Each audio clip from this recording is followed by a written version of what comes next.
Hi, this is Dane Evans from A Queer Death, here with my first book review, which I'm very excited about. I read a lot of books about death and dying, the dying process, the afterlife, things like that.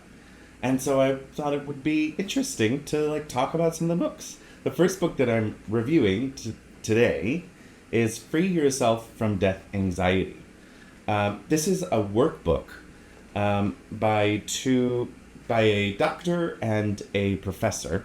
This is a workbook using CBT or cognitive behavioral therapy techniques to walk you through some of the anxiety that a lot of us hold around death and dying.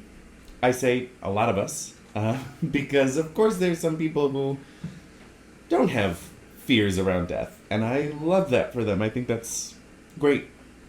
It's not me. I have used this book a lot, as you can tell by the fact that it's kind of falling apart. Die. So the first thing that I wanted to mention is that anytime anybody reads a book, they're reading the book through their own lens, and my lens is as a white cis queer person. So that's the lens that I was reading this book through, and it is a book written by two cis white people, cis white academics, even. So the experience that I had reading it, the experience that I had using this workbook, will be different for people who have a different lens that they read things through. So I wanted to preface this by saying that, although I found this book helpful, I can't speak for everybody, and would love it if you wanted to tell me what your experience with this book was.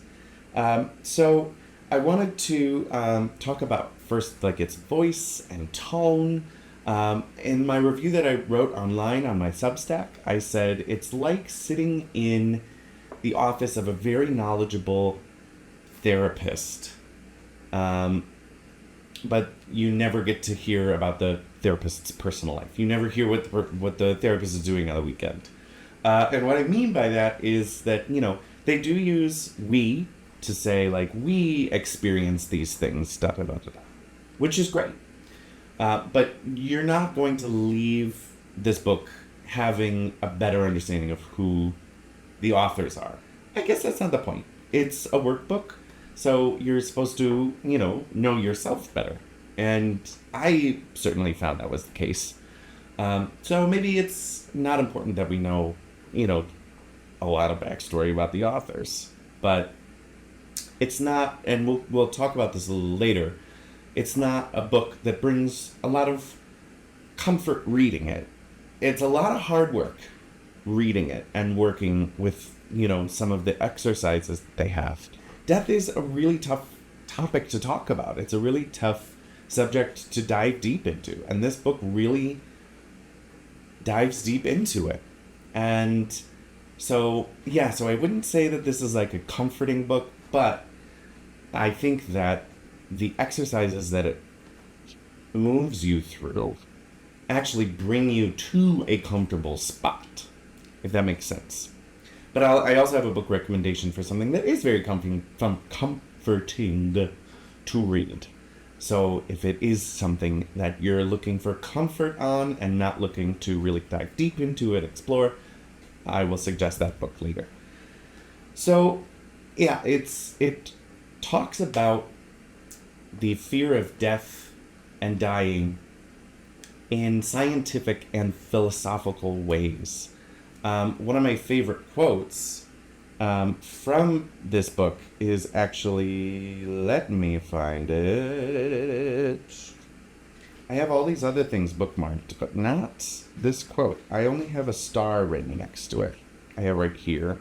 It's under a section called Thoughts About the Awfulness of Not Existing, including how bad it would be not to experience anything ever again, which is a fear that I wrestle with, and this book has helped me with. There's a quote from Seneca, who is an ancient philosopher, and it goes, Wouldn't a man seem to you the greatest of all fools if he wept because for 1,000 years previously he had not been alive? So it's asking the question, we don't grieve every day because we were not alive before we were born. So why do we grieve so badly when we to think about the idea that we're going to die? We've already kind of been there before, which is a really interesting premise and something that has brought me a lot of, I wouldn't say comfort, but definitely a better understanding of my feelings around death and dying. So I wanted to talk about some examples of the exercises that they have. First of all, they have really great resources like this. Oh, this chart. I wanted to talk about this chart too. There's a chart in here that it looks like a little, almost a bell curve kind of, with death anxiety on the side axis and then religiosity on the bottom axis. And I think that's really interesting how it seems like the people who are the least religious and the people who are most religious have the least amount of death anxiety. And it's the people in the middle, the agnostics and the people who struggle with faith, like I do, who are in the center with the most amount of anxiety around death and dying. And they talk about that. There's a few journal prompts. All of the journal prompts that I've done for this book, I've put in like a separate journal so that I can have, a clean slate every time. And I can also go back and see kind of the progress that I've made. There's also, so this is really cool too. There's an exposure task record sheet. So they use a bit of exposure therapy. Now, it's really hard to expose yourself to death and dying without being a person who is dying. So, exposure therapy for a fear of snakes, you could be surrounded by snakes. Or a fear of spiders, you could interact with spiders, and that's part of exposure therapy. But it's hard to do that with death and dying. So they give you ideas for how to expose yourself to, the idea of your own mortality. And they give you a little chart that you can chart how anxious it made you, how, the discomfort you had when you started it versus, at its height of anxiety, the discomfort, of the duration of the discomfort. And it's really, I found it really great for tracking, when we talk about the exercises, seeing your progress on it, if something is getting easier to think about. So some of the examples of exercises to prepare yourself for death are collecting memento mori. Memento mori is a Latin word for remembering you must die. So think about like a skull or a taxidermied animal, or, it could be something as simple as, a picture of a, for example, my friend Pedro gave me a ceramic skull that was beautifully painted, and that can be a memento mori. Anything that reminds you that you are mortal and that you will someday die.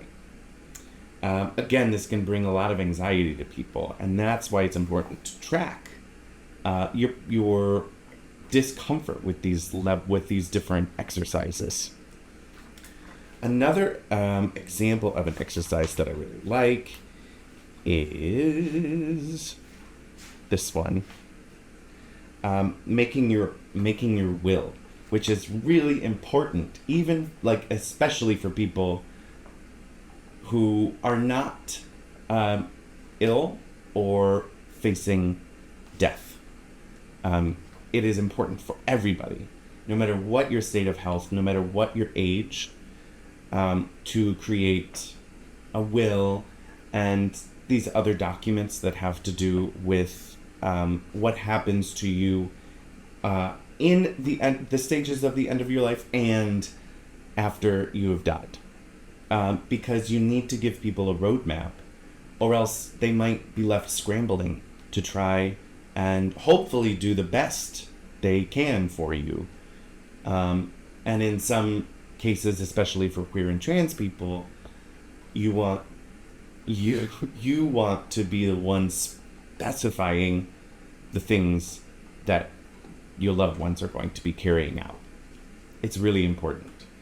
And it's a good exercise for dealing with your own mortality. So it's kind of, a 2-in-1 deal there. The next one is to go to a death cafe. I am a little biased because I run a death cafe here in Ferndale, a queer death cafe, and I love death cafes. I went to my first one like two years ago, and it was amazing. It was just such an amazing experience because we can laugh, we can hold space for each other, we can hold space for silence, and you get like coffee and tea and cake sometimes. So I highly suggest going to a death cafe. You can find a death cafe near you by going online and searching death cafe. There's an organization in the UK who kind of like started the trend of death cafes, and they have everything, all of the death cafes online on their website, so you can see if there's one near you. I highly suggest it. It's a lot more fun than you think. Writing your funeral wishes is another important one. Again, it's important to have a roadmap for the people that are going to be here after you have died and are going to need your wishes, and I think that this is a really good one, a really good exercise, because it can almost be cathartic. It can almost be, in a way, fun to plan your funeral. What songs are you going to play? What are you going to wear? Where is it going to be? Not only are these important things for people to know, but it's important for you as well. It's a way for you to get your thoughts onto paper, and to sit with maybe some discomfort with that and see how that feels. So there are a lot more. I'm looking through this. There are a lot more really, really great exercises about trauma work, writing prompts. This is another. This is another.